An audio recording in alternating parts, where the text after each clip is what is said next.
नमस्कार मंडळी, food point मराठीमध्ये तुमचे स्वागत आहे। जर माझ्या रेसिपीज तुम्हाला आवडत असतील तर व्हिडिओजला लाईक्स आणि चॅनलला सबस्क्राइब करा। तर आज आपण ब्रेडची एक वेगळी रेसिपी पाहणार आहोत। तुम्ही यापूर्वीही केली असेल, पण माझ्या पद्धतीने एकदा करून पहा। दिसते छान आणि चवीला लागते अप्रतिम।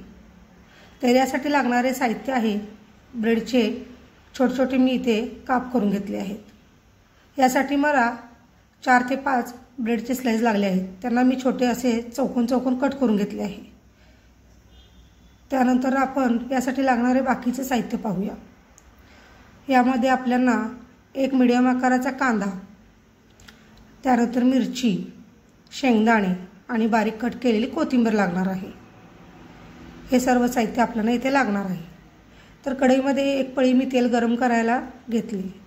तेल चांगले गरम झाले की यामध्ये आपण प्रथम मोहरी टाकून घेऊया। ती चांगली तडतडली की आपण जिरे टाकून घेऊ। यानंतर आपण शेंगदाणे टाकून घेऊया।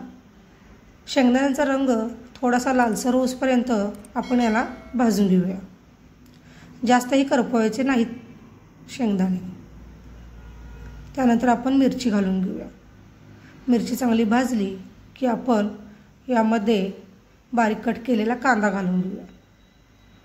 कांदा सुद्धा जास्त लालसर होईपर्यंत भाजायचा नाही, तो थोडा मऊ पडला की आपण भाजायचे बंद करायचे।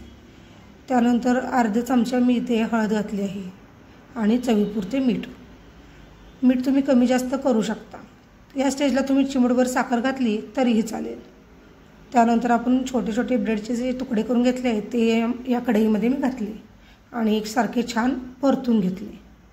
पहा रंग किती सुंदर आलेला आहे आणि चवीला सुद्धा छानच लागते आणि झटपट बनते। पहा रंग कसा आलेला आहे, छान लागते। लहान मुलांनाही आवडतील आणि मोठ्यांना सुद्धा आवडेल अशी ही रेसिपी आहे। नक्की घरी ट्राय करून पहा।